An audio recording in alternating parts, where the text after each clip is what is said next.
सवाल जवाब 21। सवाल 1, टूटा हुआ दर्पण घर में क्यों नहीं लगाना चाहिए। सवाल 2, धुंधला दर्पण घर में टांगने से क्या नुकसान है। सवाल 3, घर में दर्पण लगाने के क्या फायदे हैं। सवाल 4, बहुत छोटा दर्पण घर में लगाने से क्यों बचना चाहिए। सवाल 5, दर्पण को किस दिशा में नहीं टांगना चाहिए। सवाल 6, घर के प्रवेश द्वार पर दर्पण लगाने के क्या फायदे हैं। दोस्तों, इन सवालों का जवाब जानने के लिए कृपया पूरा वीडियो देखें। घर में सही जगह, सही दिशा और सही दर्पण नहीं होने से अनेक वास्तु दोष होते हैं और उसके चलते घर में दरिद्रता, अनहोनी और विकास में रुकावट हो जाती है। आज का सभी प्रश्न इसी से संबंधित है, जो आपका निश्चित रूप से ज्ञानवर्धन करेगा। इसलिए आगे बढ़ने से पहले आपसे अनुरोध है कि अगर आपने अपने YouTube channel amazing top facts को सब्सक्राइब नहीं किया है तो कर लें, बेल को भी प्रेस कर लें ताकि वीडियो अपलोड होने पर इसकी सूचना आपको मिल सके। चलिए जानते हैं ऊपर के सवालों का जवाब। सवाल 1, घर में आईना, दर्पण या शीशा क्यों लगाना चाहिए। जवाब, आईना, दर्पण या शीशा घर में चेहरा देखने के लिए बहुत ही जरूरी है और गृहस्थी का एक सबसे आवश्यक सामान है, लेकिन इसे किसी महीने में कम या छोटा गैर जरूरी समझने की भूल नहीं करनी चाहिए। यह हर किसी के व्यक्तित्व का प्रतिबिंब है। दर्पण खराब हो तो आपके व्यक्तित्व पर उसका नकारात्मक प्रभाव पड़ना निश्चित है, क्योंकि दर्पण में रिफ्लेक्शन का गुण है। इसीलिए कहा जाता है, घर में टगे दर्पण से भाग्य बनता भी है और बिगड़ता भी है। इसीलिए हमें दर्पण को घर में रखने के समय विशेष सावधानी बरतनी चाहिए। सवाल 2, टूटा हुआ दर्पण घर में क्यों नहीं लगाना चाहिए। जवाब, टूटा हुआ दर्पण दुर्भाग्य बढ़ाता है। ऐसे दर्पण में आपके दो प्रतिबिंब बाहर निकल कर आते हैं, जिससे आप हमेशा कंफ्यूज रहते हैं। ऐसे दर्पण आपको कभी भी कैरियर के प्रति फोकस्ड होने नहीं देता। इसीलिए ऐसे दर्पण घर से तुरंत बाहर निकाल दीजिए। इस तरह के दर्पण आपके विकास में बाधक हैं। सवाल 3, धुंधला दर्पण घर में टंगा होने से क्या नुकसान है।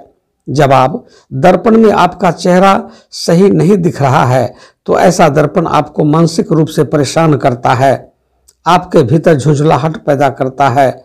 जब दर्पण ही सही नहीं तो प्रतिबिंब सही नहीं निकलेगा, आपकी तस्वीर धुंधली दिखेगी।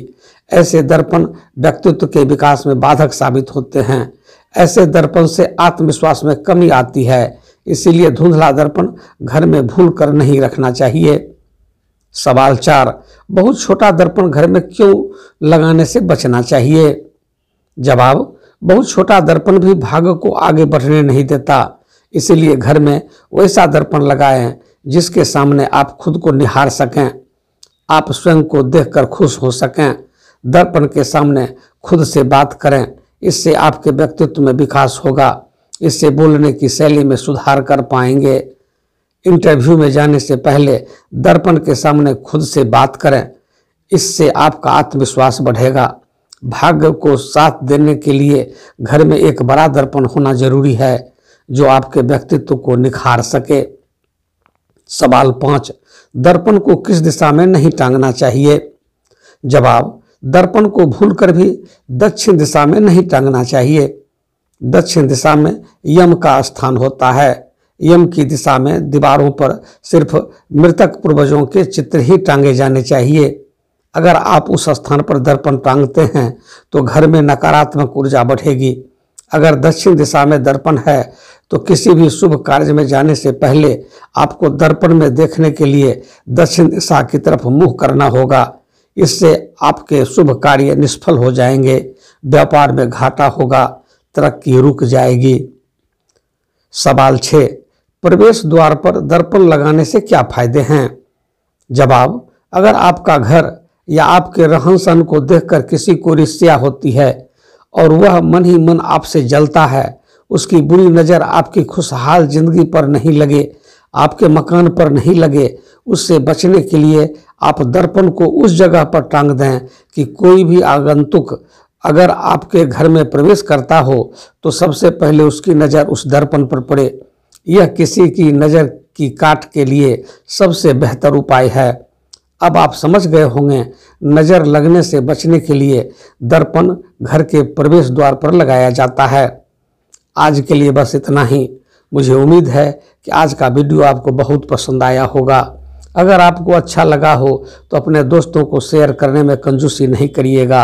साथ ही ऐसे पोस्ट के लिए अपने चैनल अमेजिंग टॉप फैक्ट्स को सब्सक्राइब करना कभी मत भूलिएगा। फिर मिलेंगे नई पोस्ट लेकर, तब तक खुश रहें, मस्त रहें, व्यस्त रहें। धन्यवाद।